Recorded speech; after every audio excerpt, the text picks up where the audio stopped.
एक समय की बात है। एक राज्य में एक राजा राज्य करता था। उसके महल में एक खूबसूरत बगीचा था। बगीचे की देखरेख की जिम्मेदारी एक माली की थी।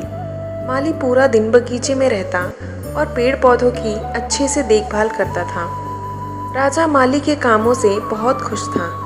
बगीचे में एक अंगूर की बेल लगी थी जिसमें ढेर सारे अंगूर लगे थे। एक दिन एक चिड़िया बगीचे में आई। उसने अंगूर की बेल पर लगे अंगूर चखे। अंगूर मीठे थे और उसे पसंद आए। उस दिन के बाद से वह चिड़िया रोज बाग में आने लगी। चिड़िया बेल पर बैठती और चुन चुन कर मीठे अंगूर खा लेती। खट्टे और कच्चे अंगूर वह नीचे गिरा देती। चिड़िया की इस हरकत पर माली को बड़ा क्रोध आया। वह उसे भगाने का बहुत प्रयास करता लेकिन सफल नहीं हो पाता। बहुत कोशिशों के बाद भी जब माली चिड़िया को भगाने में सफल नहीं हो पाया तो वह राजा के पास चला गया। उसने राजा को चिड़िया की पूरी करनी बता दी और बोला, महाराज, चिड़िया ने मुझे तंग कर रखा है। उसे काबू में करना मेरे बस के बाहर है।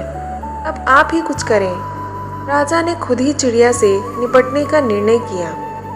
अगले दिन वह बाग में गया और अंगूर की घनी बेल की आड़ में छुपकर बैठ गया। रोज की तरह चिड़िया आई और अंगूर खाने लगी। मौका मिलते ही राजा ने चिड़िया को पकड़ लिया। चिड़िया ने आज़ाद होने का बहुत प्रयास किया लेकिन सब व्यर्थ रहा। अंत में वह राजा से याचना करने लगी कि वो उसे छोड़ दे। राजा इसके लिए तैयार नहीं हुआ। तब चिड़िया बोली, राजन, यदि तुम मुझे छोड़ दोगे तो मैं तुम्हें ज्ञान की 4 बातें बताऊंगी। राजा चिड़िया पर क्रोधित हुआ किंतु इसके बाद भी उसने यह बात मान ली और बोला, ठीक है, पहले तुम मुझे वो ज्ञान की 4 बातें बताओ। उन्हें सुनने के बाद ही मैं तय करूँगा कि तुम्हें छोड़ना है या नहीं छोड़ना है। चिड़िया बोली, ठीक है राजन, तो सुनो। पहली बात, कभी किसी हाथ आए शत्रु को जाने मत दो। राजा ने कहा, ठीक है, दूसरी बात बताओ।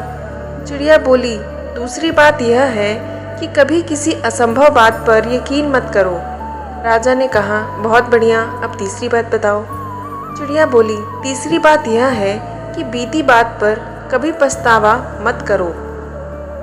राजा ने कहा, ठीक है, बहुत अच्छा, अब चौथी बात बताओ। चिड़िया ने कहा, राजन, चौथी बात बहुत गहरी है, मैं तुम्हें बताना चाहती हूँ किंतु तुमने मुझे इतनी जोर से पकड़ रखा है कि मेरा दम घुट रहा है। तुम अपनी पकड़ थोड़ी ढीली करो तो मैं तुम्हें चौथी बात बता पाऊंगी। राजा ने चिड़िया की बात मान ली और अपनी पकड़ ढीली कर दी। पकड़ ढीली होते ही चिड़िया उड़ गई और पेड़ की ऊंची डाल पर जाकर बैठ गई। राजा उसे देखता रह गया। चिड़िया उसे बोली, राजन, चौथी बात यह है कि ज्ञान की बात सुनने भर से कुछ नहीं होता, उस पर अमल भी करना पड़ता है। अभी कुछ देर पहले मैंने तुम्हें ज्ञान की 3 बातें बताई जिन्हें सुनकर भी आपने अनसुना कर दिया।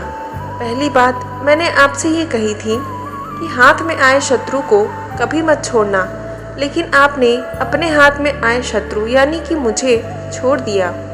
दूसरी बात यह थी कि असंभव बात पर कभी यकीन न करें। लेकिन जब मैंने कहा चौथी बात बड़ी गहरी है तो आप मेरी बातों में आ गए। तीसरी बात मैंने आपको बताई थी कि बीती बात पर पछतावा ना करें, और देखिए, मेरे आपके चंगुल से छूट जाने पर आप पछतावा कर रहे हैं। इतना कहकर चिड़िया वहाँ से उड़ गई और राजा हाथ मलता रह गया। इस कहानी से ये सीखने को मिलता है कि मात्र ज्ञान अर्जित करने से कोई ज्ञानी नहीं बन जाता। ज्ञानी वो होता है जो अर्जित ज्ञान पर अमल कर ले। जीवन में जो बीत गया उस पर हमारा कोई नियंत्रण नहीं, किंतु वर्तमान हमारे हाथ में है। आज का वर्तमान ही कल के भविष्य का निर्माण करेगा। इसलिए वर्तमान में रहकर कर्म करें और अपना भविष्य बनाएं।